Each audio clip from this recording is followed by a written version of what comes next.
both he and I had had will conversations with our parents that year for the first time, and so we were scared of losing our parents, and we just sort of started brewing on these ideas, and very gradually we decided we wanted to tell this story, and that's just how it began.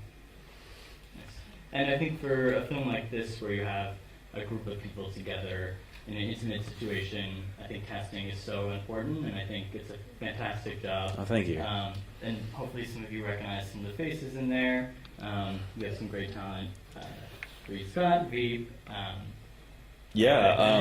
Can you tell us a little bit about that process? Sure. So basically, to rewind a little bit, the way Chris and I fundraised for the film is we basically spent 2 months flying around, sitting in people's living room, pitching the movie.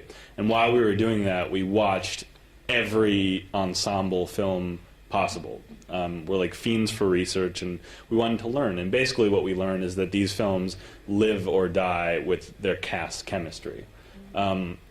So we had amazing casting directors, and we decided we were going to audition everyone. We weren't going to make any offers without knowing that they were just the right people and the right fit.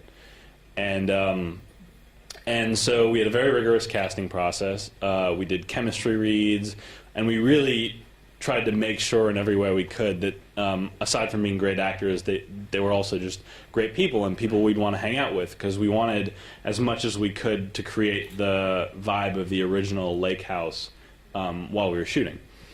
And so we had a really rigorous casting process. Some of our best known people now were our least known when we cast them, and we really had to fight for them. But the moment we were done with casting, before we'd shot a single frame of film, I think Chris and I knew that we were going to be able to take a victory lap on these guys. And they're amazing, and like they're our best friends now.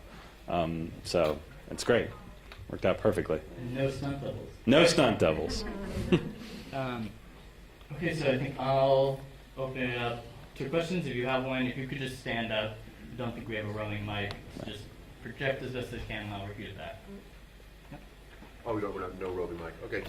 Yeah. So my question is, I'm really curious about, since you're the producer, Sure. what that process is like today. Because getting a film like this made is obviously very difficult now. Hollywood's not doing relationship movies or ensemble movies as much, or even at all. Yeah. So when you're in the living room, what do you say? Like, we're going to take it to the film festivals, and then it goes to Netflix, and like, how do you recoup the investment? Yeah. What's the story? It's tough to recoup the investment, period. I think most investors going in, frankly, they were investing less in the project and more in Chris and I, and our ability as filmmakers. I think, so my background's actually in equities. And what I know, surprise, I'm wearing a suit. And so with, I think, Chris's experience in the industry and my experience on the investing side, we were able to at least appear very competent. And so we'd sit in rooms and, we'd tell them the truth. Investing in a film is, a high-risk, high-reward opportunity. And I think because we were honest and because we were forthright, frankly, most people said no, but enough people said yes. And one of the big selling points, I think, which was amazing for Chris and I to hear as first-time filmmakers, was that, they weren't investing necessarily in this project, but they were investing to get, first dibs on whatever number 2 is or number 3 is. And so that's really how sort of they express their confidence in us, and they've been amazing. In terms of recouping the investment, I don't know. Ask me in like 2 months. Like we're going to be out in theaters next week and out on iTunes in 2 weeks. So either it's going to go really well or really not, and I'll have a much more concrete answer for you. But with independent filmmaking, it's hard. There's a lot out there. It's hard to cut your way through all the content. If you don't pay for stars, you don't get to sell on stars. And so there's a lot of ways to get films out there now. There's so many free channels and so many ad-based channels, but it's just difficult to recoup an investment no matter how you do it. You said you did a lot of research in Yes. watching ensemble films. Were you worried that this was going to come off as just yet another big chill, or Yeah. get criticized based on that? You know, we get that. I don't know if it's a knock because I love The Big Chill. Like, to be mentioned in the same sentence as it is amazing. But you know, it came from such a personal place for Chris and I. Like, we knew when we set out to write it who we were inspired by and how personal they were to us. And so, like, yes, if you boil it down to 2 sentences, it can seem like a lot of movies, but that's true of any romance, any comedy, any drama, really. And yeah, I think because we know that this story was original to us, that like we had lived those moments, it never really bugged us. And for the record, I thought it stood up well. Oh, thank you so much, man. That's very kind. Yeah. Yes. Well, perhaps I'm trivializing, but the fact that none of them came to the funeral, Mm-hmm. and you know the last scene, the closeness that you see. Mm-hmm. I mean, could you have had one of them come to the funeral? Possibly, sort of. Everyone hear the question? Sorry. It just seems so. You know, I understand people have busy lives, Right. but maybe hearing it from you would. I think it's also like so. In most of these characters are in their late 20s, and so that was true of Chris and I when we wrote the film. And none of us had ever lost a parent before. And I think that first time through it, you just don't know what to do, right? Especially if it's early, especially if it's unexpected. And I don't know that, you know, they were close when they were young. I don't know that they're all in touch now. And I think everybody thinks that someone else will go. And everybody's sure that someone else will cover it. And frankly, in our minds, I think everybody else were expecting Abby and Martin to go, because Abby would go, except that, you know, they were having such severe marital problems that this was the one thing they didn't go to, or couldn't go to. So you guys really thought about that? Oh, absolutely, yeah. No, it wasn't a cavalier decision. But yeah, it's also, I mean, part of it's motivated by we wanted to put our main character in the most difficult position he could be. Yeah, the gentleman in the back. First, I'd like to congratulate you on getting this film done, because I know how hard it is. Oh, thank you so much, yeah. If you don't mind me asking, what was the budget on the film? It was just under $500,000. Okay, great. Who picked the milk carton kids for the soundtrack? Oh, that was our amazing music supervisor named John Gilliland. Good choice. Thank you. Yeah.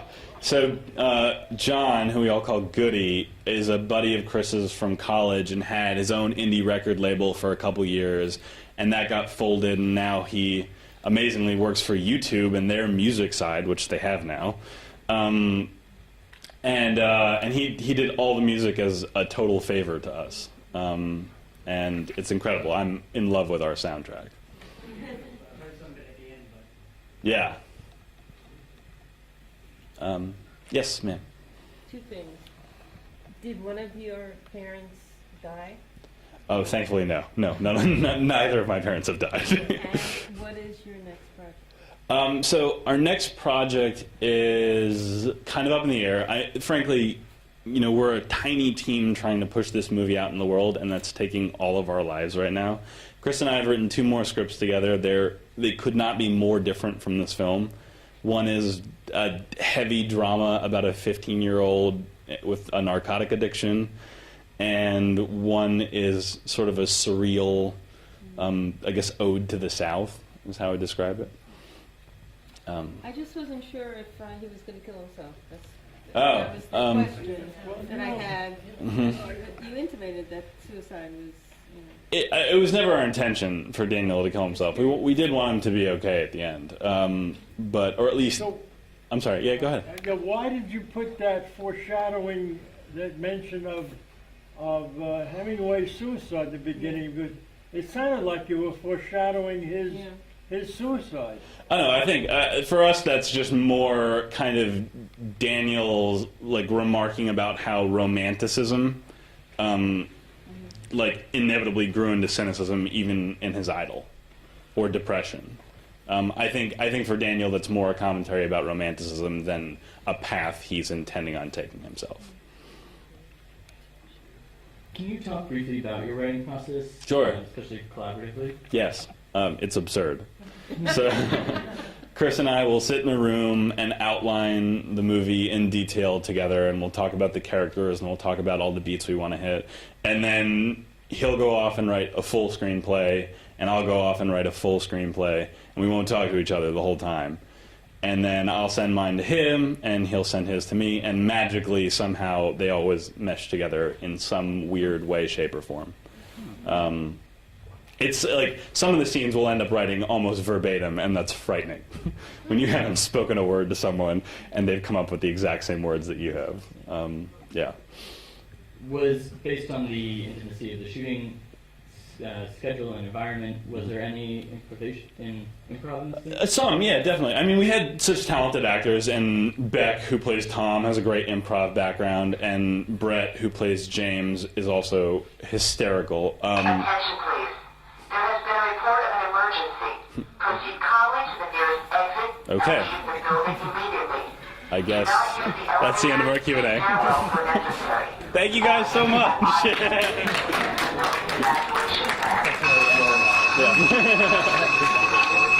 get the exits right there.